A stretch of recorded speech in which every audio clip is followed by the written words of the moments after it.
Hello, people. Welcome to Live at Epiphan. It is Thursday at 3 o'clock. Dan and I are here to talk about something actually super cool, and we want to share some insights with you, all about some wizardry and magic that a few of us managed to pull off not long ago, and talk a little bit about some of the challenges around doing live streaming at trade shows as something we know very well. And we'll hopefully pull back the curtain a little bit, give people some insight into how you can hopefully do it better, and things we learned very, very recently. So Thank you. welcome, Dan. Welcome back from your travels. I know it's already been a couple of weeks, but time Oh yeah, flies when you're having fun, right? it's been a little bit of a whirlwind. There's been NAB, but there's been ISE as well, and we have Yeah. Infocom coming up. So super cool to sort of be back in the saddle Yeah. in terms of getting out there at the trade shows. And I know a lot of people at Epiphan are very excited about that. So it's fun. Yeah, and we're going to talk about each one of those shows. So, the first thing we wanted to touch on is part of the NAB layer, I suppose. Sometimes the internet is not as reliable as you hope it is. And one of the places that definitely happens is at trade shows. And so that clip you ran, Dan, kind of had some behind the scenes stuff of some of the things we were doing at NAB. And one of the biggest challenges we had was the internet, right? Yeah, I mean, you never expect to have a super robust internet connection on a trade show floor. You have to imagine once you get 50,000 people into a single location, all bets are off in terms of, network stability. Second to that, it is really expensive to have Yeah. a dedicated line to a trade show booth. As you can imagine, if it was free and everyone just did it, the capacity requirements would be just beyond scope. Yeah. So it is something that you really have to invest a significant amount of budget towards, and obviously you can get different scale of bandwidth depending on your needs, but as that bandwidth increases, it so too rapidly does the cost. So you try Yeah. to get the best connectivity you can within a reasonable budget, and there's a little bit of a balance there. Yeah, it's funny when we were planning the booth and what we were going to do.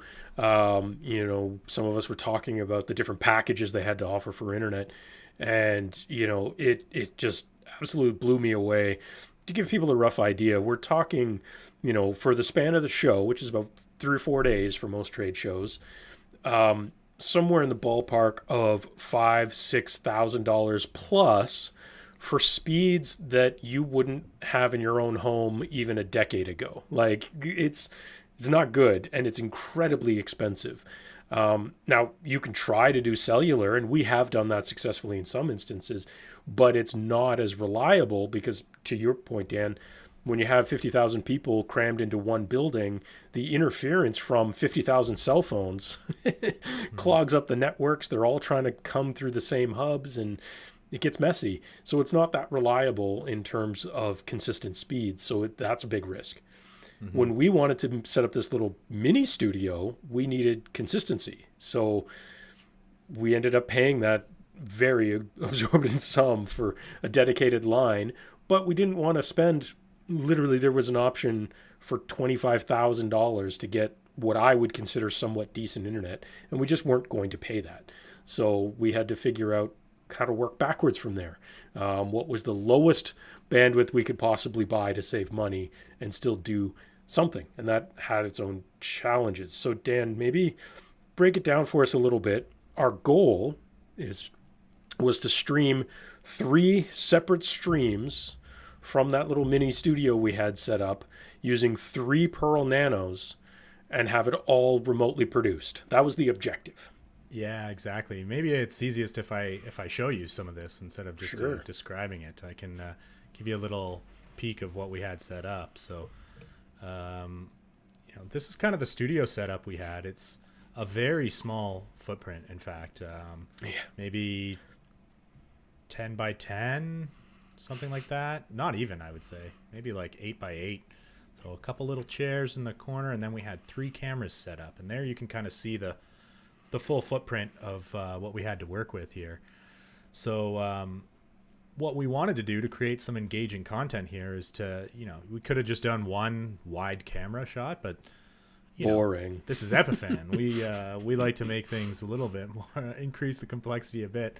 So we wanted to have 3 cameras. So you can kind of tell here, but we had these sort of pedestals, and each pedestal had a camera and a Pearl Nano, and each camera was sort of treated as an independent stream source, which would stream up to the cloud, so that, you know, we didn't have to be necessarily producing and mixing our show right there in the booth. We do that off site, let someone else take care of that.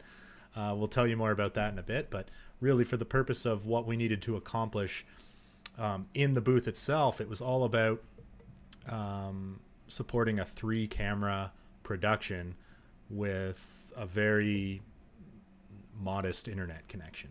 And Right. how do you actually accomplish that without switching in the booth? Right. So, you know, again, we love to work backwards from some of this stuff and use our general rules that we've always said during these shows when people ask about bandwidth, which is, you know, take how much you're trying to send out and multiply it by 1.5 at least, but generally for safety by 2, and that's how much upload speed you need. We basically had to work backwards saying, okay, we're buying only 10 meg of upload, which is nothing. Like that's enough for most people to send a single full HD stream out. Yeah, 1 stream typically. Exactly. Yeah. So how do we send 3? And so that became part of the other challenge. And we did it, and we followed that rule of ×2 basically by only sending out a little under 5 meg total on those 3 streams. Yeah, exactly. And really the key to victory here was Pearl Nano, and with the new updates on Pearl Nano, we now have H.265, and we've talked about H.265. It's really it's having your bandwidth requirements. So yeah, you know what typically would have required, you know, something like a 5 or a 10 meg stream, you know, cut that in half, and that's really the secret sauce that we were able to take advantage of here in the Epiphan booth. So you see the diagram here. You know, we treated each camera sort of as its own independent, you know, one encoder dedicated to each camera. So there are a couple of different advantages there. I mean, the first advantage is, I think, a little bit of redundancy. You drop one encode, like you still have 2, right? So you still have options. Fortunately, that was not even the case at all. We had very reliable connectivity. So what we did is, I think what we did is we sent a 1.5 meg stream from each camera. And exactly. I think the only compromise that we made is, rather than sending full HD, we just sent HD, so 720p streams. Right. For our purposes and the type of production we were creating, it actually worked just fine, because we're creating cropped sources, you know, side by sides, a lot of multi-camera layouts. So you're really not sacrificing too much by going to a 720p unless you want to go full screen on one camera. You know, you might have noticed that the resolution was only 720p, but in terms of being able to accomplish what we did with a 10 megabit connection that, you know, maybe was not super reliable. There were definitely some dips and some network fluctuations, but you know, being able to send those up to the cloud to Epiphan Unify, which we can talk about a little more if you'd like, George. Yeah, for sure we will. It gave us the ability to sort of off-site that production mixing environment and do that in the cloud where scalability and resources are unlimited.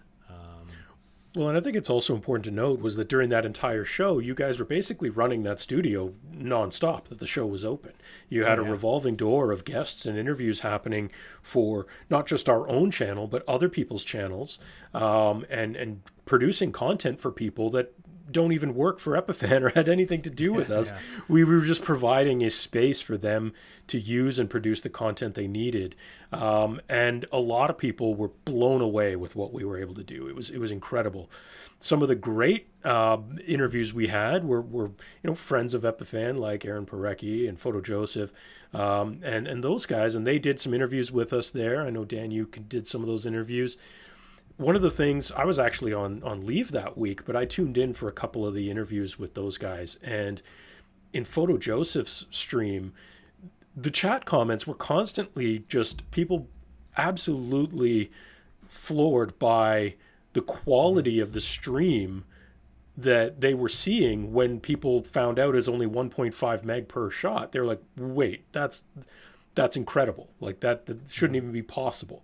And it was actually, very impressive in from that respect. And again, like you said, it all came down to the fact that we were using nano with H.265 and to be able to reduce that bandwidth requirement. Yeah, we kind of very quickly became kind of the cool kids on the show floor, because once people knew there was a way that they could be creating content from the shore flow, from the shore flow, from the floor show, from the show floor. All of a sudden there was like a lineup next to the booth.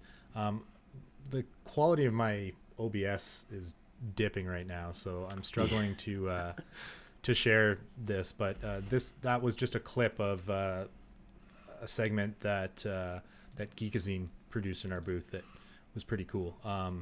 Yeah, if we can find some links to those people's channels, we'll throw them into chat quickly. But yeah, they did some great stuff, and it was very impressive. And of course, if you were keeping an eye on our channel during that time, you saw some of that as well.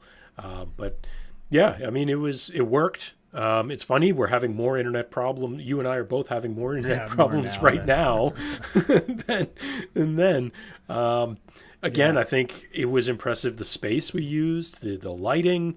It would have been nice to have a little bit more space and some maybe slightly more comfortable chairs, I think. But overall, I looked around at some of the other things that other companies were doing, and this will be a good segue a little bit into the next one. Even last week at ISE, I saw some stuff being done by a very large company that makes operating systems, and it was kind of terrible quality, and they were trying to promote their conferencing tool through some content creation, and it didn't look great, it didn't sound great. What we were doing was way better. So it's kind of, yeah. And I will say, like, the setup was a lot more simple than you'd think. When you have a dedicated, simple to use encoder like Pearl Nano, paired to each camera, there's really not too much routing going on in terms of like cables and stuff in the booth. So one of the things we did is we used Z cams, and we used Pearl Nano, which both have PoE power. Right. So we just had like one robust, I think it was a Netgear switch that had PoE plus, and everything was just kind of like one cable sort of thing, running Ethernet cables to each Nano and each camera. And that was pretty much it. We did have a Soundcraft UI mixer just to make sure that, we only had 2 microphones, but just to make sure that we had good compressors and good sound coming out of those mics. And it was really easy. One of the challenges is when you're kind of running, I almost look at it as like a press junket, right? Mm-hmm. You had those 2 chairs, but you're trying to cycle people through quickly. And it was actually easy to do that, because each person would just sit down, clip on their lapel mic, and go live. And that was really all there was to it. And we were one of the cool things we did is we had like a QR code paired to each stream in advance. So we set up our stream keys in advance. So each person would have a QR code that they take away immediately following the segment. And now you've got a way to share that or view it or, distribute your content quickly. And I've never seen anything like it at NAB, except maybe on the production scale of the main stage at NAB. And, we were doing this in a 10 by 20 booth. So it was, I'd say the footprint was impressive. The fact that we were able to take advantage of limited bandwidth using H.265 was pretty impressive. And it was just great to get a lot of different people, whether it's Aaron Parecki or Geekazine or Photo Joseph. I think we had Joe Way. We had a whole bunch of really, really cool people coming through and just creating content with us, which is what we love to do. So it was great. And we even pushed ourselves a little farther than that by having cool people who weren't there at all, by having, we had Marta join as a guest through an SRT stream, that sort of thing. And ultimately, we touched on this a little bit, that little green box in your diagram there about Unify, basically all the production being done in the cloud. Our producer Jeremy was doing all of it from here in Ottawa entirely Yeah. remotely without Speaking ever of leaving his home. yeah, speaking of Jeremy, I don't know. Can we bring Jeremy on the show right now? We Jeremy, could knock try. knock. He's not in Ottawa, There but he is. We Hey need guys, we need a title graphic, Nairobi. So he's streaming from a cell phone right now, so I don't know how well that's Oh, gonna yeah. work. there we Oh, go. there it There is. we go. Yeah. We have 3 people with internet problems today. It's perfect. It's perfect. Jeremy's got the best excuse though because he is in Nairobi. So, he's hanging out with the lions and tigers and bears, and so it a little bit of a stretch to have him join us, but yeah, I think it's just going to cut. He's with us in spirit. Well, he is running this He show is. right now. So the cool thing is Yeah. Jeremy's running the show. He's running this show right now from well, how far away is Nairobi? I It's don't not even want to do the it's math. It's another continent, right? Yeah. He's probably closer to Sonoga than he is to us right now. Absolutely. Yeah, it means that you can have a person anywhere. So in the case of our studio setup at NAB, Jeremy was sitting in his living room, and Yeah. he was just operating a studio on a trade show in Las Vegas. How many thousands of kilometers away from the comfort of his living room. And we actually used Microsoft Teams as our back channel, which was also a nice opportunity to sort of show off our partnership with Microsoft on the Epiphan Connect tool, which is coming soon. You can learn more about that on our website, epiphan.com/connect. But yeah, we wanted to demonstrate the things we wanted to demonstrate was the power of Epiphan Unify. So mixing your show in the cloud and some of the advantages of that. We wanted to show off the power of Pearl Nano with H.265 encoding, which meant taking advantage of limited bandwidth. And then we also did want to show off the Epiphan Connect tool, which is Right. allowing people to extract really high quality sources from a Teams call. And we were able to do all 3, which was exciting. And, different people were interested in different parts. We have folks coming into the booth who, were super keen on Epiphan Connect because they maybe do a lot of remote guests, or they work in an organization where Teams is like that, standard collaboration tool that everyone is familiar with, and they can sort of level up their production quality using Microsoft Teams to capture sources and create a production. And then you also had folks who were like, some of the more traditional hardware, live events teams or what have you. And, they're just excited about being able to encode and decode H.265 and SRT streaming. We had talking to people who typically, you wouldn't expect, like some more traditional broadcasters coming in and saying, hey, like, we're getting into SRT. We're replacing our satellite trucks with SRT. Yep. They were pretty keen to talk to us and About things like Nano.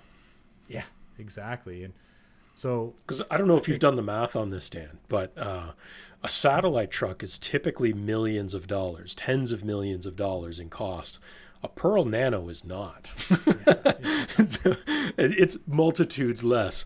So that's why those guys are really excited about it. And it makes sense. And you know what? The stuff with Unify, the stuff with Nano, and the stuff with Connect, which there's a lot more coming on Connect, so stay tuned for that. But we walked away from NAB with awards for both Unify and Pearl Nano for Best in Show from certain publications. So we obviously delivered exactly what we went there to deliver. yeah, absolutely. We were very proud to sort of have the team there, but also to get some recognition for some of the stuff we were showing off. I think I have a couple pictures here, just a picture of the team in the booth. But here's Julie holding 2 of the awards that we received. That was Sound and Video Contractor, Best in Show. For both Epiphan Unify, which is our cloud production platform, and of course Pearl Nano, the perfect fit encoder. So it was So you guys all wrapped that up at NAB. You had a great time in Vegas. And then some people shifted gears very, very quickly to essentially just last week traveling to Spain, to Barcelona, to attend ISE, Integrated Systems Europe, which is the European version of Infocom, which we'll touch on in a moment. This is one of the biggest AV shows in Europe. It's massive, traditionally speaking. This is the first time ISE has been held in 2 years, almost 3 years, 2.5 years. And the first time in Barcelona. The last time it was held in 2020, it was in its previous home in Amsterdam, and everyone was excited about this move to Barcelona, and then COVID delayed that. But this was there; it finally happened, and their attendance numbers were just shy of 44,000 people. And that's pretty when you solid. consider, yeah, I mean that's not far off from what they used to see in Amsterdam all the time pre-pandemic. So that's really impressive. It's really, really impressive. It's really exciting to see that the in-person numbers for these events are really coming up. I heard some people from NAB say, yeah, it was kind of empty. It wasn't that great, but it seemed like at ISE, Yeah. it was pretty busy. Our guys there hanging out with some of our reps from our partners, in the booth was great. Now we sent a lot less people there, so we didn't challenge ourselves quite as much in terms of what we were running there, but we had some great press, some great excitement, and we basically stacked on top of those great NAB awards by getting more awards. So we got top new technology awards for LiveScript, Unify, Epiphan Cloud, AV Technology Awards for Pearl Nano, Unify, and then Tech and Learning for Pearl Mini. Like that's an incredible number of awards. 6 awards from ISE alone, across our entire product range. Yeah, it's huge. It's nice to get recognition, but when you look at some of the other companies and brands who we're recognized alongside with, it's pretty impressive to see our name alongside some pretty big players, whether it's the Samsungs or the Microsofts of the world, and to be considered in some of these categories. It's great. It's nice to get that validation that we're doing something right. And mostly though, I think sort of the theme to both of these shows and these trade shows is people are really happy to be back in person, and the scale of the shows might be 50 to 60% of a typical year, but I think combined of going to both Vegas and Barcelona, we kind of tick all the boxes, right? We pretty much get to see everybody. People might not be traveling overseas quite as much, but definitely felt like NAB. It did not feel like it was underattended by any means. There was lots to see. That's I think good. One of the big themes was cloud, I think. Sure. And that made a lot of sense. Like if you went into Sony's booth, they were showing some cloud production tools, and everybody was getting in on the cloud action. We were close to the Frame.io booth, and if anyone's familiar with their camera to cloud product, which is really starting to gain some steam. So cloud was definitely a running theme, and it was just interesting to talk to folks who understand why cloud is going to be important now that are kind of coming out of remote work, but we're now looking to ways to do hybrid work, and people I think that is the important. That is the important thing, I think, is that, on the one hand, it's really exciting and it's great to see these shows kind of coming back to where they were and kind of really signaling, everywhere is winding down on pandemic stuff. We're all exhausted and ready to be done with it, of course. But it also demonstrates, when you look at the technology that people were excited about and that people were demonstrating, all the lessons learned in the past 2 years aren't stopping. People have now figured out how to do things better remotely, and maybe they don't have to do it anymore, but they can, and that gives them new possibilities and new things to be excited about. Like the idea of the fact, like we touched on earlier, Jeremy is running and producing this show right now from Nairobi while you and I are in Ottawa, Canada. Right? Yeah. Do we have to do that? Of course not, but we can. So why not? And that, I think that's the exciting part about all the cloud technology. And, there was a great quote that came out of the AV technology stuff. And I want to read that quote because I think it kind of highlights a lot of that as well. Quote, Epiphan was ahead of its time when it came to lecture capture hardware to support emerging software LMS systems. Once the pandemic set in, having robust hardware solutions was not only important, but essential, and Epiphan was there to deliver. The Pearl form factor feature set is perfect for the front of the classroom or integrated into a mini studio production environment. You seriously can't go wrong when you select Epiphan hardware, and the Pearl certainly lives up to its name. So that's a direct quote from AV Technology, That's a nice endorsement. And it highlights exactly what I think we were just talking about. Is, people scrambled 2 years ago. Pearl maybe rolled in and saved their butts, but today they can turn that around. They've already made the pivot, and they go, okay, now I have a whole new world of possibilities unlocked. What do I do with it now? What do I do to make the world smaller now that we can do things remotely? Yeah, and that's exactly. exciting.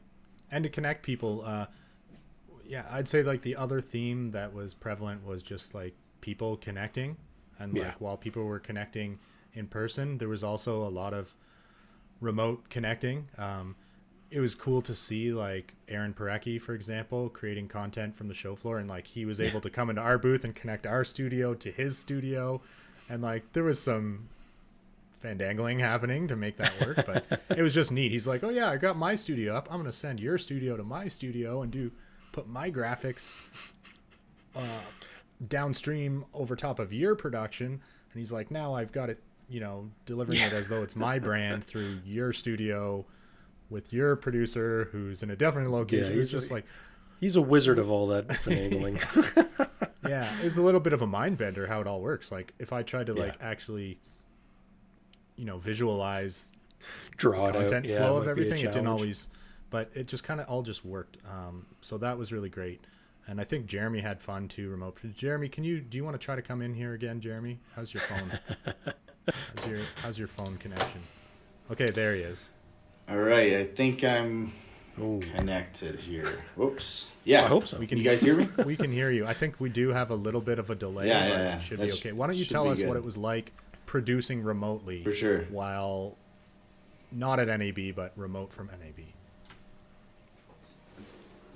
Yeah, well, a little bit like right now, where I'm producing remotely from Nairobi, Kenya. So this is working really well, I think. And producing from home was really cool, right? So it really opens up all that production from home. I don't need to go all the way to Vegas. I was in Ottawa, and I was able to do everything, and that relieves a lot of stress on, let's say, the technician, you guys down there, setting up the cameras and everything. And it relieves a lot of stress on the internet, right? The internet speed. So same here. Like my internet is not great here in Nairobi, but it's actually streaming all the way from Ottawa on the Pearl too. So, we're kind of good to go. So it was, And the best really part good. is you didn't have to get on a plane, right? Exactly. Well, thanks, Jeremy. I hope you're enjoying Africa, and keep sending us some photos. We've seen some cool animals. Yeah, a little bit jealous of those photos we've been seeing. Yeah, sorry about that. Some good safaris down here. It's So great. the next opportunity to see all of this stuff in action is coming up very soon as well. This is rapid fire trade show season right now. Coming very, very soon is Infocom. And we're basically going to be trying to do a whole bunch of this all over again. So if you're going to be at Infocom, or if you're on the fence and you're not sure and you want to see some of this tech we've been talking about, come check us out. We'll be at booth W2631 in Las Vegas, and we're going to be showing off Unify. We're going to be, playing around with all this stuff all over again and really demonstrating the power and capabilities of cloud remote production with Pearl Nanos and H.265 and all these things, and how it could really elevate the game. So we're excited to share that with those attendees once again. So if you were thinking about it or not sure and trying to decide, definitely come check it out, and we're going to show you all those things. Yeah, and if you want to get in on the action and create some content with us in the booth, or even just book our studio for a half-hour time slot, it is possible to do that. I'd say probably the best way is just to reach out to us by email, info@epiphan.com, and we'd be happy to arrange that as well. So Absolutely. We do have some other news. So if you want to come hang out with me in the kitchen for a moment, Dan, we're going to talk about a let's few do other it. things not related to trade shows. Um, one of them is, webinars, man. I just did one last week about H.265. So if you missed that webinar, I would highly recommend to go back and check out the back catalog of webinars, including the one just last week about H.265. Next week, though, we have a brand new, fresh live webinar coming at you that's going to be all about Pearl Nano.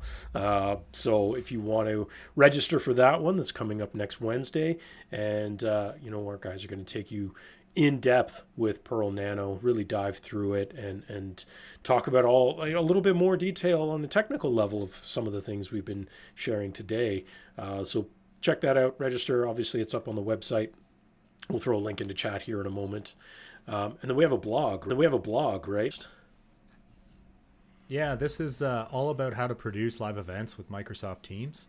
There's a bunch of different ways you can use the power and ubiquity of Microsoft Teams to create content, but also to elevate content beyond just what everyone has become accustomed with for a gallery view meeting. So you can do things the way that everyone did in 2020 and set up a pin farm and screen capture from Teams, or you could use Teams please to yeah, you could though, and there are people still doing that, but you could also use Teams to deliver your content. Applications like town halls, webinars, training sessions for your staff, onboarding. You can imagine there are ways to use NDI with Teams as well. To get some sources out of Teams. And then on the horizon, there's the Epiphan Connect tool, which is really exciting. And being able to easily extract your participant feeds to SRT is going to unlock all kinds of potential for how to use Epiphan Teams as like a back channel, a green room, a source aggregation tool for your productions. Yeah. Think about call-in shows, guest engagement. So we were playing around with that a little bit yesterday afternoon while we were creating a piece of content, and we were playing around with some of this stuff in Teams, and it was a lot of fun. It worked incredibly well. Can't wait to share that piece of content when it's done, coming soon.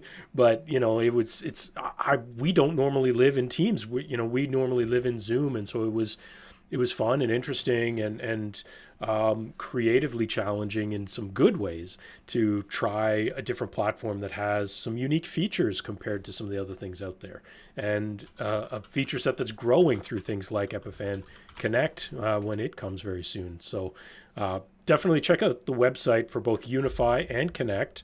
I know Marta already threw the link for Connect in chat, and probably Unify as well, but I might have missed that one.